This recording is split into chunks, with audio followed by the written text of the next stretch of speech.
அக்குபஞ்சருடைய உள்ளுறுப்புகளை பார்த்தோம். அக்குபஞ்சரோடு வெளியுறுப்போடு தொடர்புடையது பார்த்தீங்கன்னா, நிலம் பிரபஞ்சத்தோடு தொடர்புடையது உள்ளுறுப்புகள் வயிறும் மண்ணீரல். வெளி உறுப்பு உதடு.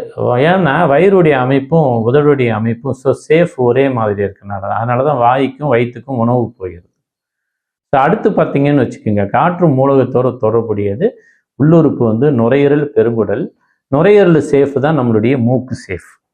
காற்றை சுவாசிக்குது. வெளி உறுப்பு மூக்கு. அடுத்து நீர் பிரபஞ்சத்தோடு தொடர்புடைய உள்ளுறுப்பு சிறுநீரகம், சிறுநீரகப்பை. காது வெளி உறுப்பு.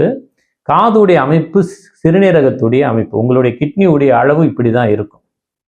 அடுத்து பார்த்தீங்கன்னா, ஆகாய பிரபஞ்சம் சொல்லக்கூடியது கல்லீரலும் பித்தப்பை. இது உள்ளுறுப்பு. வெளியுறுப்போடு தொடர்புடையது பார்த்தீங்கன்னா கண். கல்லீரல் நீங்களுடைய சேஃபை பார்த்தீங்கன்னா கண்ணுடைய அமைப்புல தான் இருக்கும்.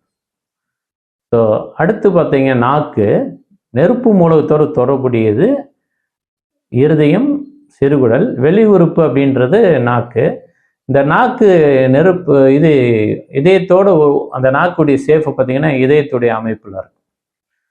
இந்த 5 மூலகத்தில் ஏற்படுற வெளி உறுப்புல பாதிப்பு வந்தால் எந்த உறுப்புடைய பாதிப்புன்றது இதுதாங்க டயக்னோஸ் மெத்தட்.